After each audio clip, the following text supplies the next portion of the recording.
I've said it once, I've said it twice. Like, the days of the order takers are bye-bye. The deal makers. This is the era of the deal makers. And one book I want to recommend you guys check out too, if you haven't done so already, is Jeb Blunt's book, Selling in a Crisis.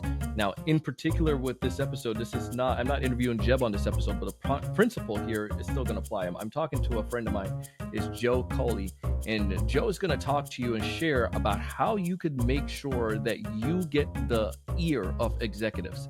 You're going to love this episode.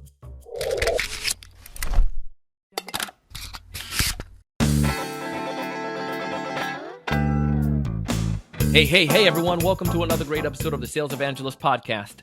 I'm your host, Donald C. Kelly, the Sales Evangelist. And I'm so excited for another great episode. I'm so excited to be here with you today. And on this episode, we have an amazing guest. His name is Joe Khoei.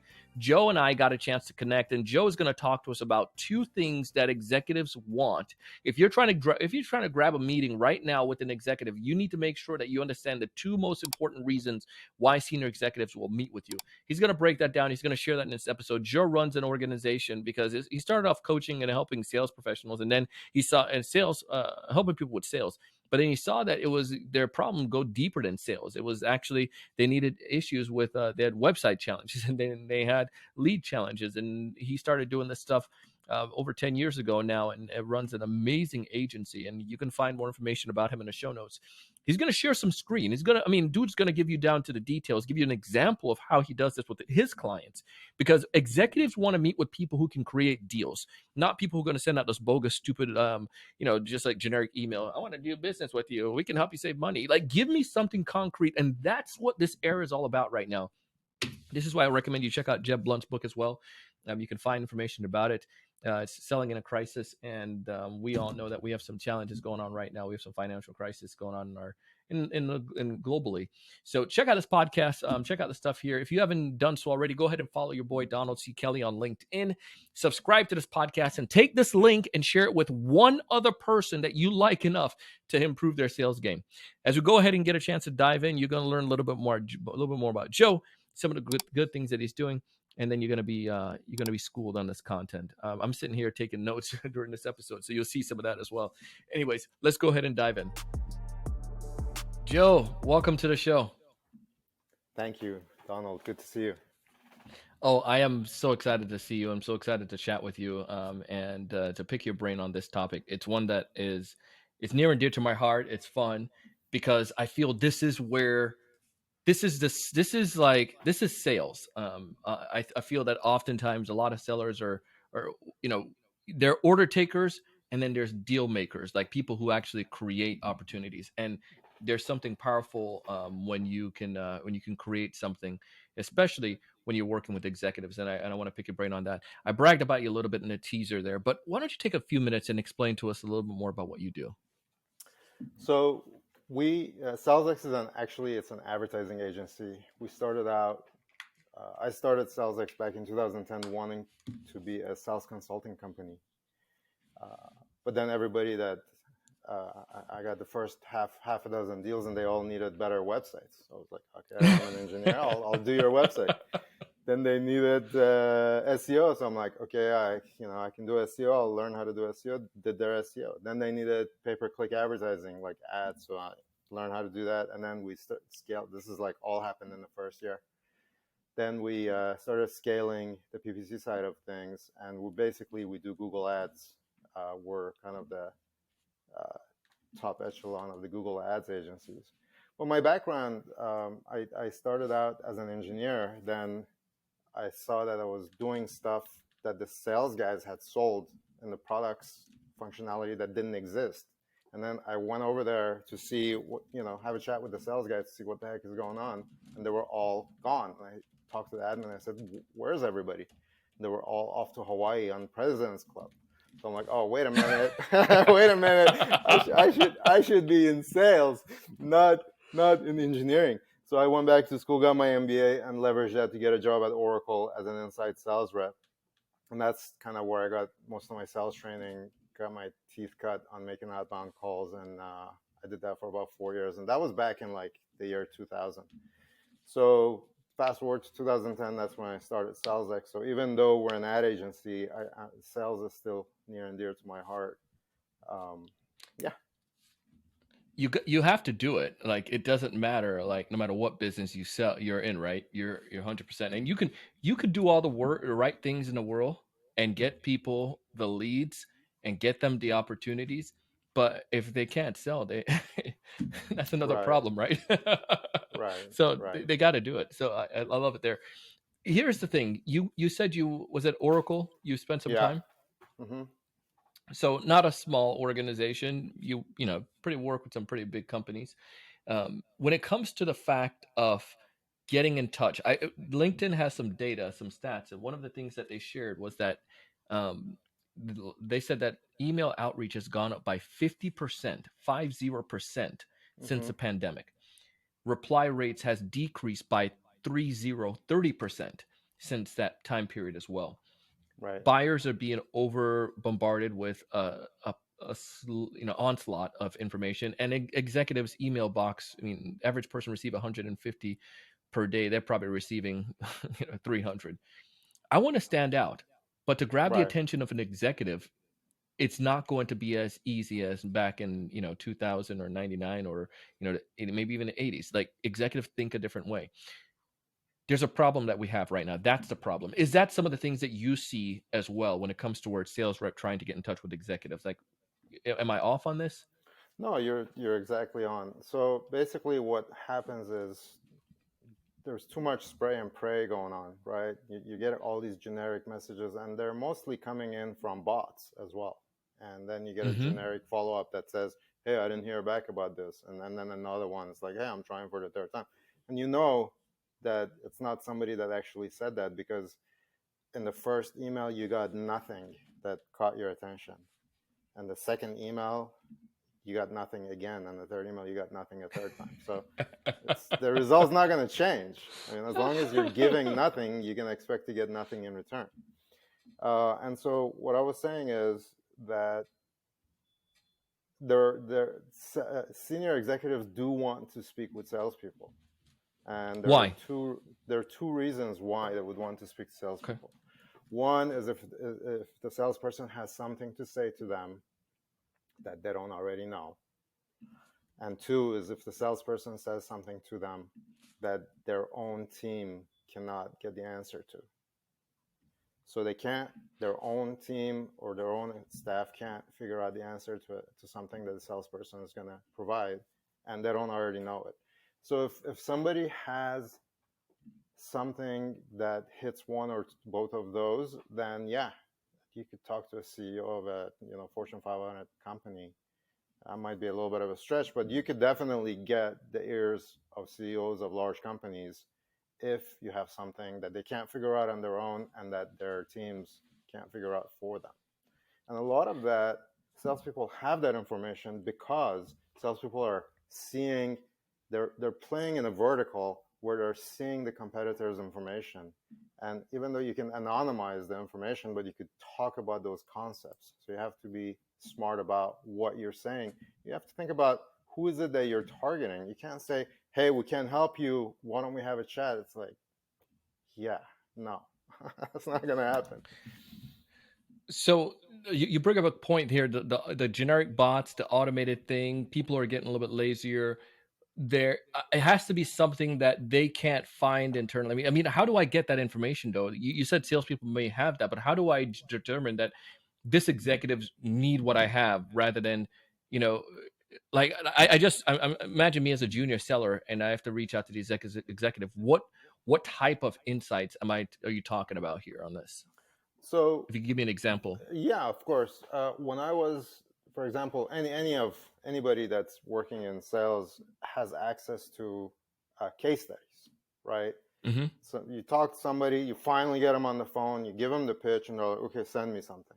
Okay, why not take the message from that case study, absorb it, apply it to that vertical, apply it to that person's business, apply it to that person's personal life, and then when you reach out to them, hit them with that information up front instead of trying to waste their time with a bunch of stuff. Then they give you a brush off by saying, "Okay, fine, send me something." And then you send them something and they never read it. Why don't you do the work, read it, summarize it, and give it to them? I'll give you an example. I was actually talking to a VP of marketing for a large company. They're spending $400,000 a month on generating marketing qualified leads. Okay, Come Google on, Ads. my goodness. Yeah, they're generating $400,000 a month. They're spending $400,000 a month in generating marketing qualified leads, and we're auditing their account because they're thinking about switching agencies. So we're looking at Sure. the accounts, and my guys are doing their work. We have this X audit. They're doing the X audit. It's whatever. It's 30-page audit. And I'm looking at the stuff, and I'm like, this just does not look right, because what I'm seeing is everything is looking like it's on averages. Like they're saying, yeah, the average MQL, the marketing qualified lead, is costing like $450, and the average cost per click is this much, and the average, and I'm like, this is like 5 different lines of business they have, right? Let's look at these lines of business individually. So when I look at the lines of business, and actually what I did is, the piece of information that I'm going to share with that executive, I anonymized it in case you want to see it on this podcast. So I could show it to you. Please. Share my That would screen. great. We'll put it in the show notes. Yeah, and do you want to see it now? Yeah, pull it up. We'll Yeah, okay. definitely see So that. let me. If you guys are watching this, obviously you guys will see it on the screen. For those who are listening to the audio, go to our YouTube channel. You get a chance to see this, and also or to our website, you can see it a little bit in detail there as well. But if you give us the download as well, we'll share this so folks can get access to that. Yeah, we'll put this. I'll put this in the blog post for you as well. I was actually going to put Awesome. salesx.com/the sales evangelist, and then kind of put a summary of my conversation. Of course, I'm talking to the marketing guy. He knows what to do. On that page for you. These are the campaigns. They got the A, B, C, D, E, and E. Obviously I removed the names. This is a spend per campaign. So the overall spend is $1.5 million. The marketing qualified leads is 3,400 leads they've generated, and the cost per acquisition of these leads is on average $427.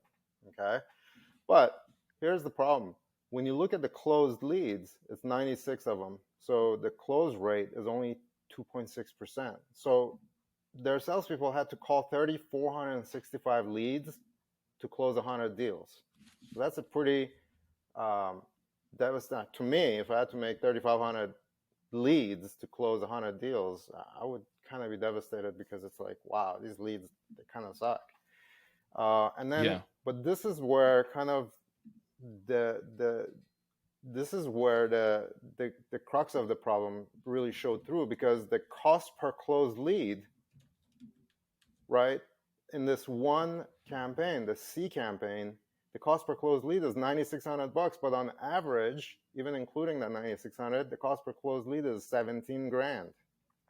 So this particular campaign, the cost per closed lead is half as much as all the other campaigns, and even less. But when you look at the wrong data here, like for example here, you're like, oh, these cost per acquisition is $158, let's get more of those, but none of them closed. The close rate for that is 0.63, right? So cost per closed lead is 25 grand for that. So now you got salespeople that are being flooded with 300 leads, and they only close 2 deals out of it. And that sales, and then they're like, oh, you can't sell. You know.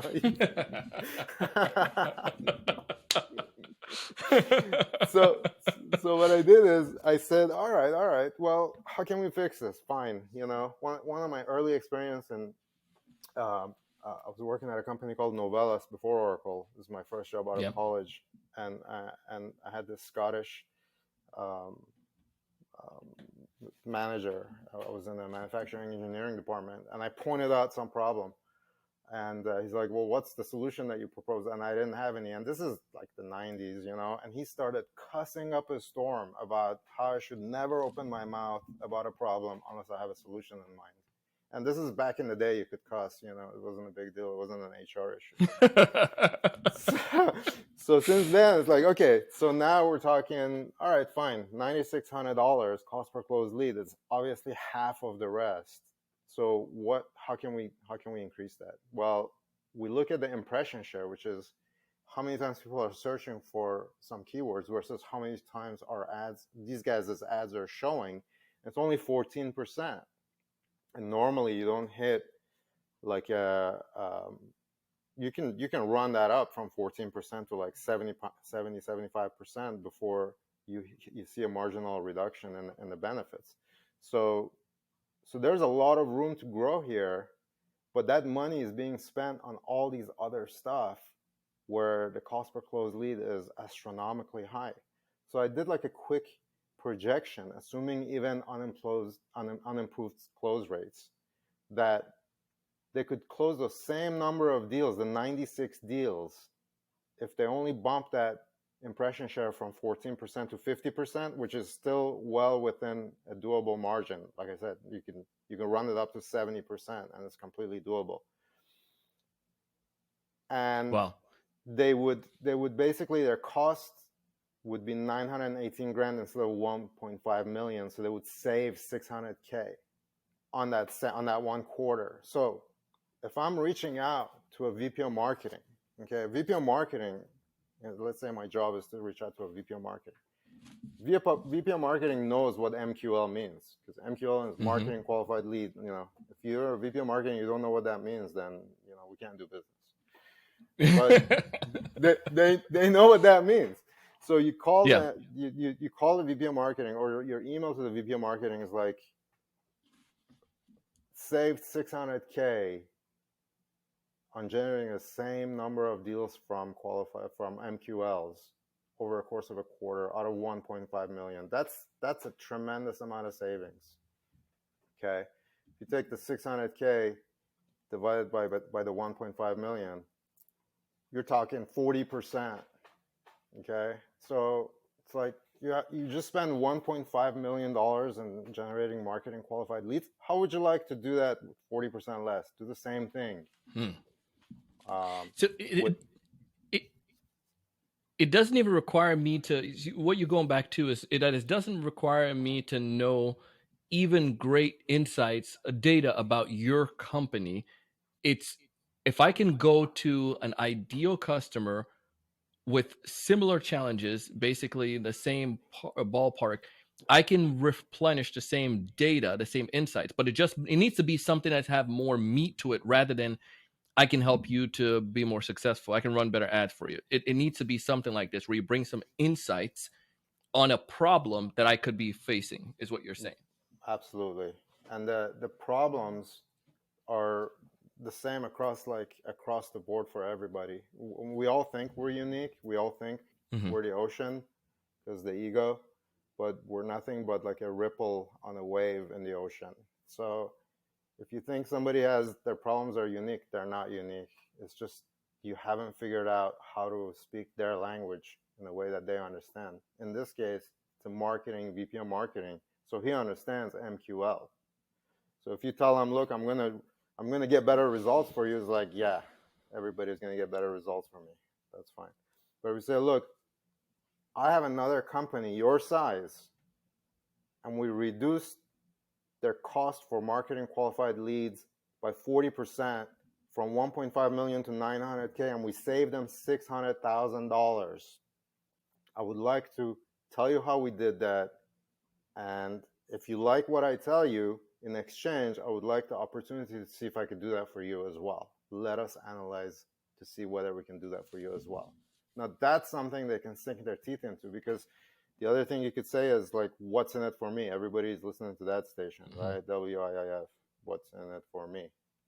FM, WIIFM. So what's in it for me is like, Mr. VP of marketing, if instead of 1.5 million, you spend 900K for the same closed deals,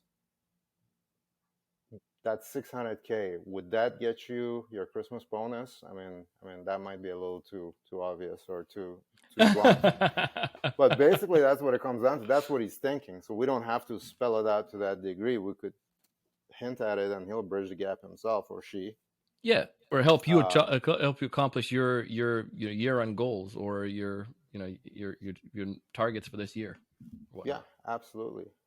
Because in these guys' case, they could take that money and they could generate more leads.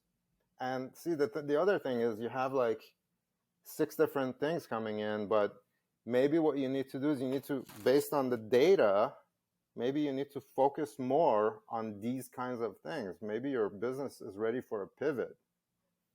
Maybe you're supposed to be feeding that one group more than the others. Maybe you need to transition some people into that group. Bring the hot shots from that are getting killed, and the leads that aren't closing, but it's a good rep. Their reputation shows it. You hire them. They were a rock star, and now they're just suffering. Bring them into this other department. Feed them the leads. So there's a lot you can do. And actually, I have a list. If people want to see a shortcut of kind of business value propositions, if you would, I have Sure. 12 of them Yeah. listed on my website, because I actually went through and I did this thing called the business value of advertising technology, but it can apply to anything. It's not just advertising technology. And that business value of advertising technology is salesx.com/BVAT. So salesx.com/BVAT. But basically, there are like 12 different advertising. There are 12 different things that you could do business value, whether it's direct income, cross-selling, optimizing existing markets, opening new markets, reducing time to market, reducing days of inventory, avoiding risk. There's tons of stuff that you could talk to people. That's just more than just some totally bland and pointless point of reaching out to somebody. Even if you're reaching out to their gatekeeper, you could say to the gatekeeper, I have information for your boss that's going to amaze him, but before I talk to him, let me talk to you about it. Can we do a 15-minute call, or can we do 5 minutes? Do you have a few minutes right now? And then tell him why these things are important. And she can be the person that found you, that let you through. You could be the call that didn't get blocked because she had the smarts to listen to what you had to say and patch you through. You can't just go in there blind with a blanket approach, though. And I realize that a lot of people, they have kind of call count quotas that they have to hit. Even at Oracle, we had to hit like 50 calls a day, right? And we didn't have a dialer. These days, people have dialers. They got, technology that dials 10 phones at a time as soon as one connects. But then you hear everybody's like shouting and stuff in the background. So as soon as it connects, I hear that noise. I'm like, ding. So hang up. Yeah, it's all of these things can come together to help you get that meeting with that senior executive. I love that. So again, it's one, sharing insights, sharing stuff that sharing stuff that I don't necessarily have within my organization, and two, stuff my team doesn't know about or can't necessarily access. Did I get them off? Exactly. They can't get their hands on it. So it's there. Yeah. It's stuff you don't know and stuff that your team cannot get their hands on for you. And see, one of the things that I find, there's one of our guests, they talked about insight-led selling, and they came on our show, and awesome episode, and we'll link back to it on this one too. But one of the things that they shared was just like how sales rep have that capability. We are interacting, like in your case, this executive that you're talking to, like you have some insights on their ad campaign. And for them to get that from other people would be darn near impossible. So you're cheaper than most consultants, than these Kinsey consultants who would charge them hundreds of thousands of dollars to crunch data. But you're in all of these companies, and you could share this in a 30-minute demo, and that's important to them if the insights is value expressed effectively. I love it. Phenomenal. I think I need to go call a couple of executives now from what you just shared. So. So in this case, these people, they came to us, right? And they do have access to the data. They could do the analysis themselves, but they didn't. So their own team theoretically could provide the information, but they didn't. And the reason was that they didn't know where to look. They didn't know how to think. They didn't have the business value. Maybe they did know it, and it just didn't get to this VP. Maybe it got to the VP, but he has to send leads to all 5 departments, and he can't just say, all right, this is the one department that's killing it, so let's send all the leads to that department. So maybe the business has to change. So there are a lot of different what ifs that are going on, and at the same time, it's a real conversation starter. It's not just another bland, cold email that's going to get absolutely nowhere. Love it, man. If there's one major piece of advice you want to leave with a sales rep who's listening to this call, who's trying to get upstream and trying to sell to more executive, what's that one major piece of advice? I would say think about what you want that prospect to do, okay, and then do it for them, and then give them the result.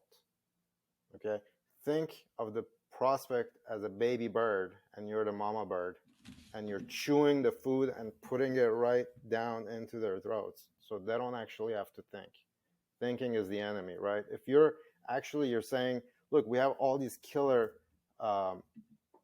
marketing material, we have case studies, we have awards, we have these awards. You can't see it now, but we've won the U.S. Search Award for Best Agency 3 times. We just won it in 2022, we won it in 2019, and we won it in 2016. And so instead of saying, I'm a 3 times award winner, I could say, look, we won these awards because we took a company that was doing $40 million in sales, and now after 5 years, they're doing $380 million in sales. Okay? That's a good reason for a reward. During that 5 years, they've been with us as an agency. These guys were generating 25,000 leads, and now there's a month, and now they're generating 120,000 leads, and their website broke. They had to go in there like, why did the website break? And it's like, because there's that much more traffic coming in. So that's a story that is worth telling without telling somebody, oh, I'm a good, I won this award. Oh, good for you. Good job. You won the award. Nice work. But what's in it for him, What's in it for him? Yeah, exactly. So take that. That's my one piece of advice is like, take the work that you want the person to do it yourself, and then just feed it to them so they don't have to think, they just get it. It's just like, hey, I spend an hour looking at this case study, and here's the bullet list. And you can do it. You know what's an easy way to do that? There's a super easy way to do that now. It's with this product called Jasper. I don't know if you've heard of Jasper. But yeah, Jasper.ai. It has a little summarization function where you could take the case study, and you could take a huge case study, 5-page case study, pop it into Jasper, and it'll give you like 4 bullets, as an output. It's like a summarizer, content summarizer. So your email you could be very smart. You could say, look, we have this case study. We won the award based on this case study. It's about 15 pages, but here's a summary of it, 5 lines. Take a look at that, and if you like it, let's have a chat. We think we've done this for others. We can do it for you as well. Love it, man. Well, listen, Joe, if folks listening to this episode want to get in touch with you to learn more, because clearly you have some insights here that can help folks, what's the best way for them to go about connecting with you? Our website is salesx.com, and my email is joe@salesx, so super easy to remember. I will put together a blog post. I'll put together a little summary of this conversation, and I'll post it on salesx.com/thesalesevangelist. So if somebody's interested, they could go check it out there. And then if they need to get a hold of me, I'm easy to get a hold of. Listen, we appreciate you taking the time to come on our show today, Joe. Thank you so much for your insights, and we'll link back to those things in the show notes. Sounds good. My pleasure. Thank you, Donald. Thank you for having me. Anytime. Listen, I told you this was going to be fire. Joe, thank you for coming on the show. Thank you for being here and sharing your insights and your wisdom and all the stuff there. Joe gave us some free offers and some access to some of the stuff. And if you listen to the podcast and you want to be able to see the stuff, I know we try to share a screen there. It didn't work out too well, but go back into the show notes and you'll be able to see that information, see what we were talking about there on the screen. And I know it came up a little bit later on, and we were able to see some of those numbers after we fixed it. But you can see the full thing. If you didn't get a chance to watch it, you can see it over on the salesevangelist.com in the show notes. As always, I want you to succeed. I want you to thrive. I want you to do the two main things I want you to do with this podcast is I want to help you to build more pipeline than you ever done before, healthier pipeline than ever. And I want you to close a higher amount of those deals than you've ever done before, because you're worth it. You're worth it. You can do it. And darn it, the people that you're serving need it. And we know that we can help them to make that happen. We need you to be an evangelizer. You need to go out and share that product from the rooftop and let people know that you can solve problems for them. As always, check out our sponsors. I mean, I've worked with them, I've negotiated, and they have some amazing offer they're giving to you, and you need to take advantage of it, because these are tools that I believe in that know work, and I want to help you straight up. That's it. As always, build better pipeline, close a higher amount of those deals. But most importantly, I want you to raise your level of thinking, and I want you to go out and do big things. Thanks so much for watching.